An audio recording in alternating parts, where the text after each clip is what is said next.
All right, so I'm here with Gregg Pollack. Gregg Pollack. Pollack? Why don't I say it wrong? That's all right. Pollock? That's why you're here, to learn. All right, so The first thing. This is probably the most beautiful house I've probably ever been to in Melinda. I appreciate it. Yeah, it's my little abode. This is amazing, to be honest. But yeah, I wanted to talk to you. Like, it was interesting whenever we met at the Tech Talk.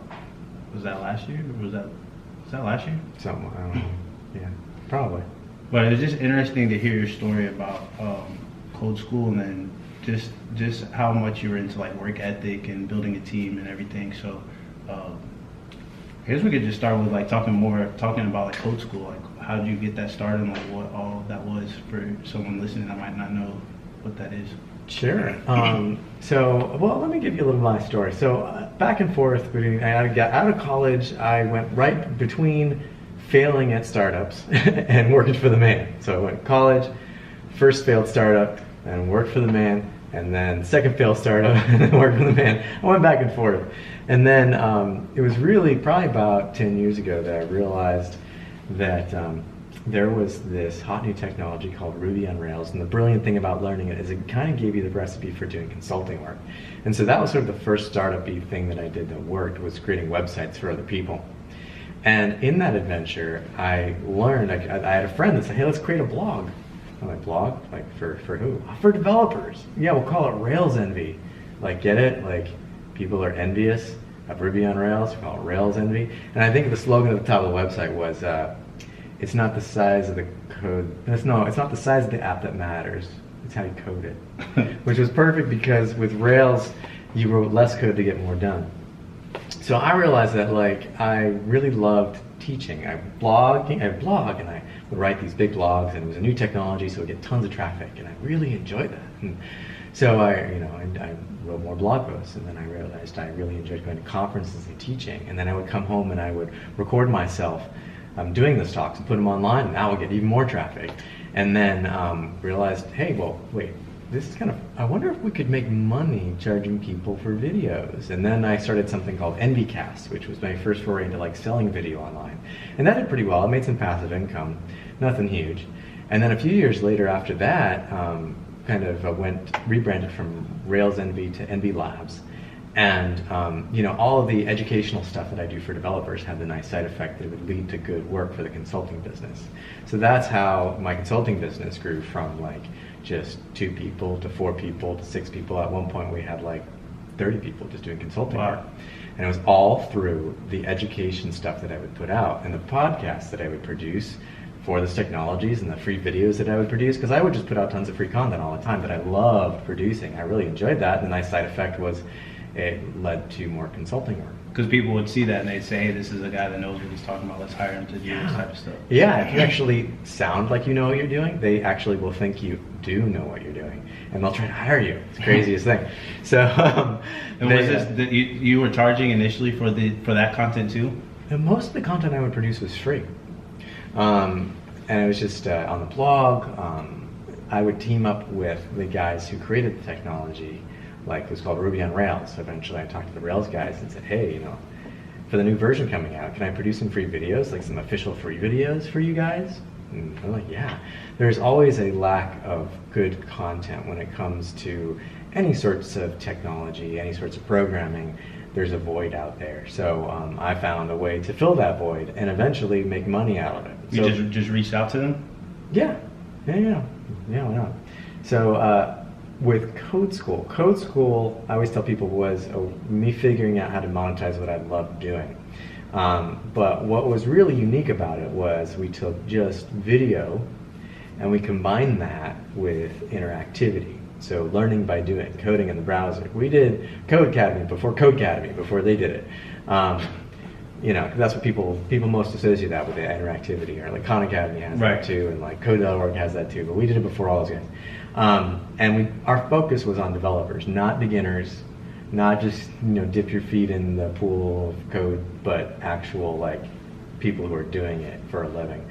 And we realized that if we combine really high quality video with instructional design, with so people watch a video and they have immediate 5-minute video, and then they have to prove they understood what we taught them by coding in the browser. And then we use gamification, give them points and badges to motivate them through. We can really create the best way to start learning any given technology, which was sort of our goal at Code School. And eventually, so we'd create these courses that would have like an hour's worth of video split up into smaller pieces, and then like 3 hours worth of code challenges, so you're actually able to practice what we taught you. And so we would have all these courses. We'd release like one course a month, and we would charge people $29 a month.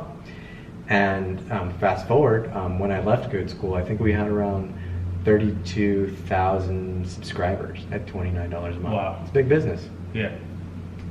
So that was a lot of information. what would you say were some good tactics you guys used to get that many subscribers? Yeah. Well, the first, of course, is just the free putting out free content. It's the give, ask, right? So I'm a big fan of that, of putting out a lot of value for people for free before you actually ask them to pay for something. Because right. Code School, I always tell people Code School was kind of immediately profitable, but it was only immediately profitable because I had spent the last 4 or 5 years building audience, doing, writing high quality blog posts. Not just writing and publishing, but you spend 50% of your time writing and 50% of your time doing self-promotion, because no one's going to read it unless you get the word out. So it's about getting the word out about your work. It's also about curating content. Like, we figured out how to effectively curate, because if you want to build an audience, you don't always have to create original content. People kind of original content is somewhat, it's powerful, but it's somewhat overrated. Right. Because what I would do over and over again is, for example, in each of these technologies, there's not a lot of news coverage. So I realized, I can do a weekly podcast where I talk about all the latest news stuff coming out, and people will dig it, because there's, again, no content currently out there doing that. And so I could fill that void, and then become known as if you're into Ruby on Rails, you got to check out the Rails MD podcast. And so we would have 10 to 15,000 developers a week listening to our podcast, which was phenomenal, and visiting our blog. And that was another way you would drive traffic and build audience.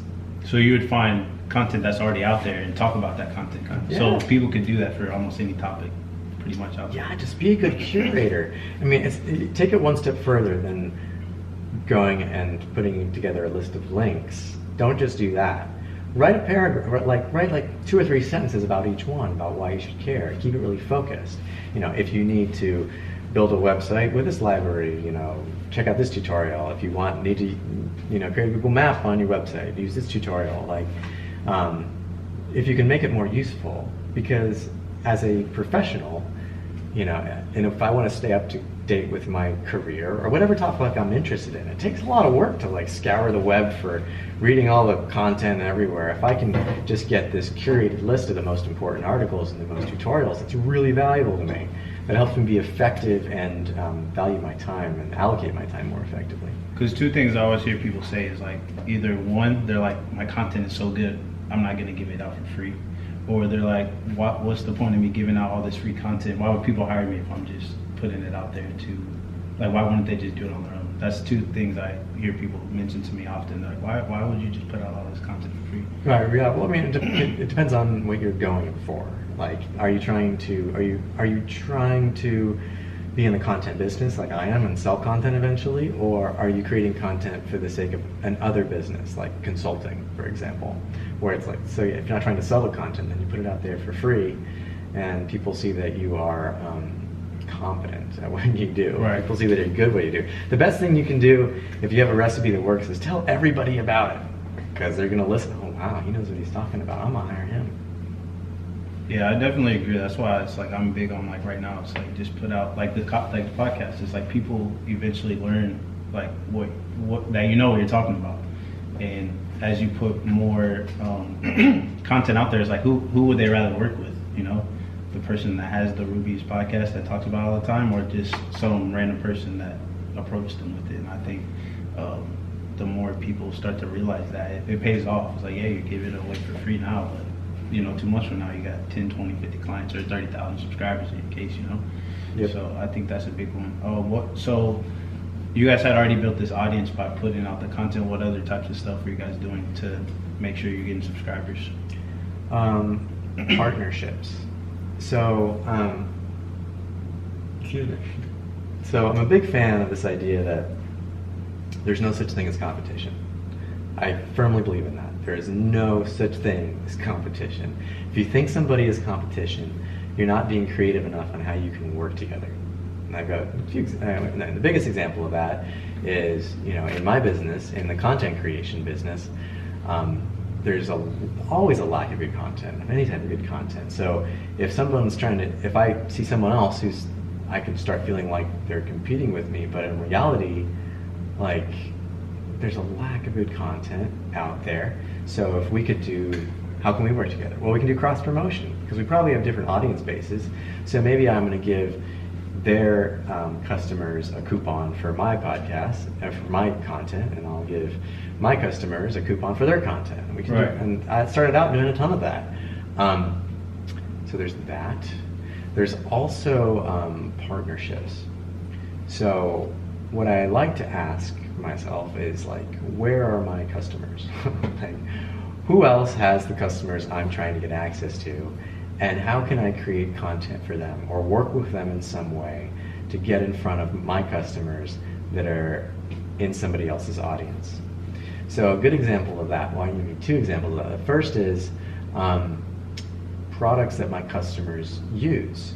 So I've gone to vendors that have different sort of services for developers or services for websites and whatnot, and I'll go to them and I'll say, hey, do you want to, there's lots of different ways you can do this.